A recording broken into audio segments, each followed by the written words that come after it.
I spend approximately half my time in the hospital seeing patients and half the time in the office seeing patients. Patients with sleep disorders, patients who have pulmonary disorders such as emphysema, lung cancer, asthma, as well as spending time in the intensive care unit taking care of patients there as well. Very close to me, actually, my father is a survivor of both prostate and colon cancer. He actually came close to dying when he perforated his colon from colon cancer and had to have emergent surgery. And also underwent surgery for prostate cancer, both of which he had chemotherapy and survived. Now he's about 10 years out from each, so yeah. I believe so. You know, he was in Florida with my mother, really without much support, because I'm here in Atlanta and I have a brother in Orlando. So having some support, some outreach would have been beneficial. They did, or at least my mother did, find a support group down there to help out, but overall, yeah, there could have been perhaps something more that would have been beneficial.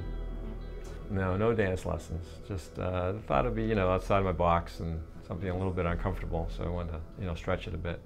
Yeah. Well, what I'm doing is enlisting the help of my co-workers here in the practice, sending out flyers to everybody to enlist their support for the night. So we'll see how that goes. Well, Shay came to me, actually, she's a patient of mine, and during one of her visits she inquired if I would participate in the fundraiser that she has for the Loving Arms Outreach Program. I didn't think there was really any hesitation. I said yes. I thought it was something that was a bit of a stretch for me, not in my comfort zone, but something I wanted to participate in for a good cause, and so that's how it came to be. Well, I think for cancer patients, it's the proper and appropriate therapy and care that is, of most importance. For the family members, you need to have adequate support as well. The issue, I think, for many of these families is understanding whether or not they're getting the best or most adequate care and therapy and support that they can have.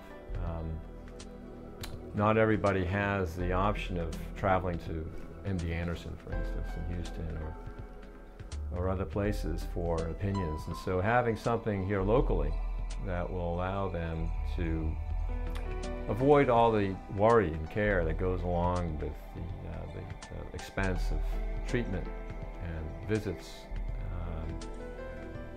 really takes, I think, a lot of the burden out of the whole process. I hope you enjoy. We're going to bust a move and win the show.